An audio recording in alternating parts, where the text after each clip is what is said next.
Day, oh.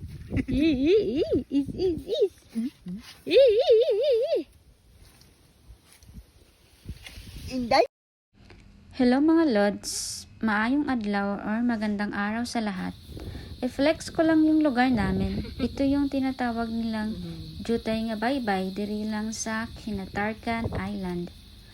Parang ginawa siyang farm dito sa gilid ng Pangpang. Ang daming tanim, maraming puno, at tanaw mo lang ang dagat.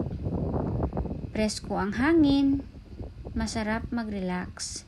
Yun bang sobrang stress ka sa buhay dun sa city at gusto mong mag-relax? Ito ang magandang lugar para sa'yo, malayo sa ingay.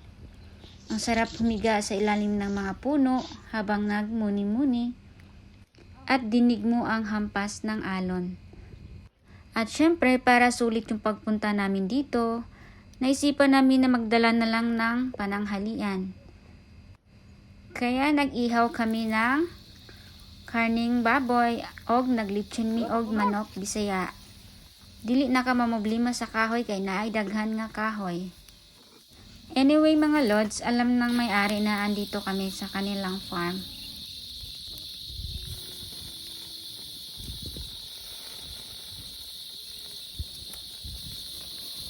Ano nga daw?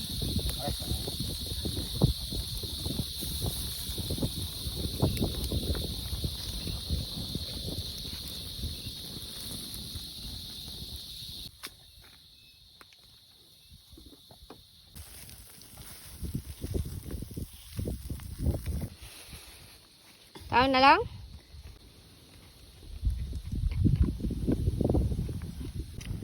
Oras ma? Napakasarap talagang kumain no kapag kasama mo yung pamilya mo. Plus maganda pa yung tanawin.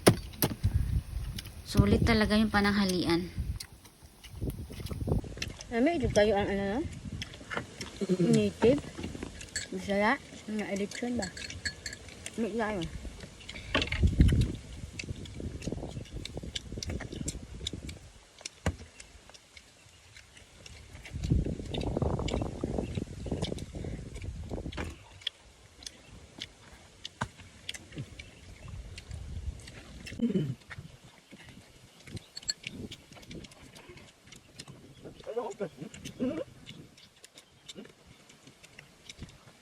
야, 한번 쏘.